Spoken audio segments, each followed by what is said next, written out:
do livro Mantras de Vida de Loester.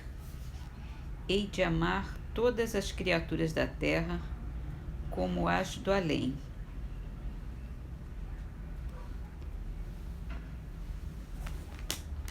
Livro dos Espíritos, a questão 413.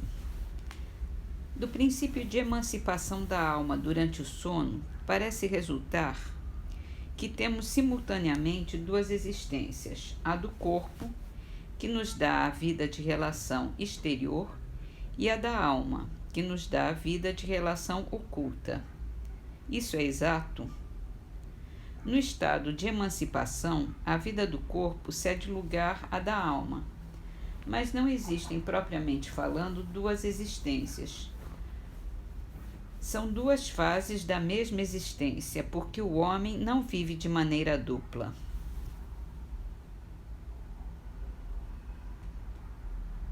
Em obras póstumas,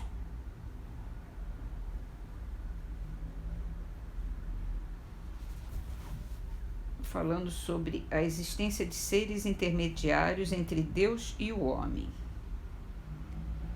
Não é nova a ideia da existência de seres intermediários entre Deus e o homem. Em geral, porém, toda a gente supunha que esses seres constituíam uma criação à parte. As religiões os designaram pelos nomes de anjos e demônios, os pagãos lhes chamavam deuses. Provando que tais seres não são senão as almas dos homens em diferentes graus da escala espiritual, o Espiritismo reintegra a criação na unidade grandiosa que é a essência mesma das leis divinas.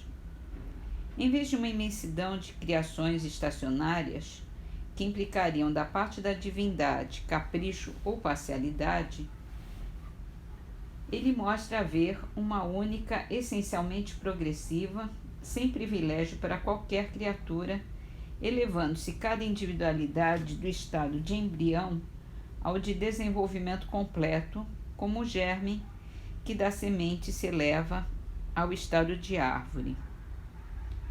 O Espiritismo, pois, revela a unidade, a harmonia e a justiça na criação.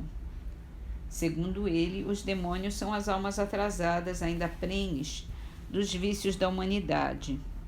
Os anjos são essas mesmas almas depuradas e desmaterializadas. Entre esses dois pontos extremos, a multidão das almas nos diferentes graus da escala progressiva. Estabelece, desse modo, a solidariedade entre o mundo espiritual e o mundo corpóreo.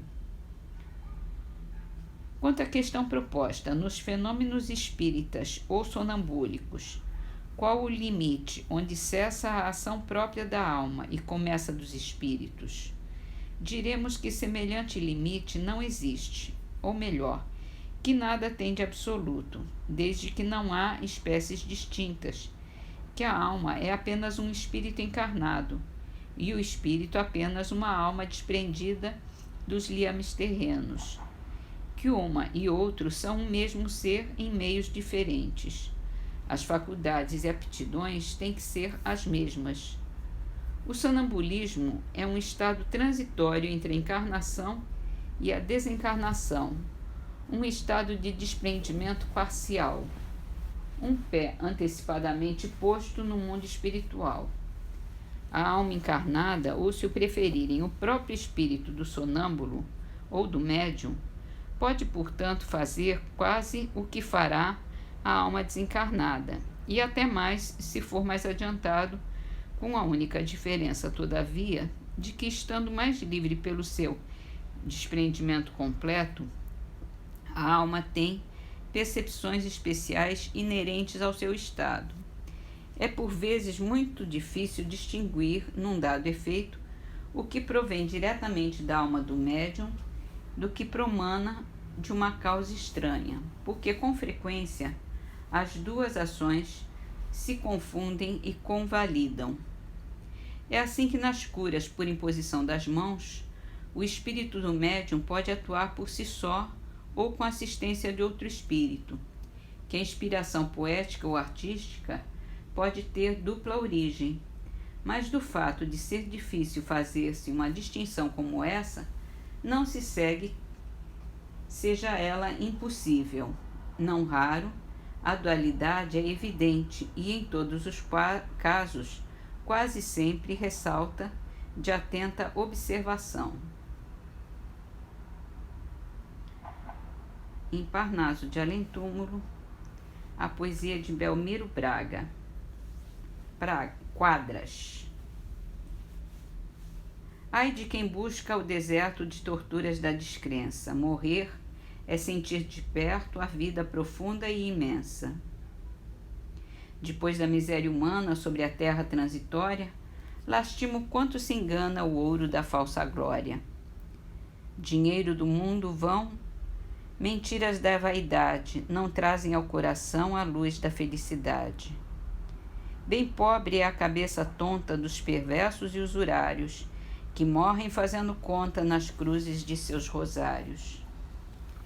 É ditosa no caminho, alegre como ninguém, a mão terna do carinho que vive espalhando bem.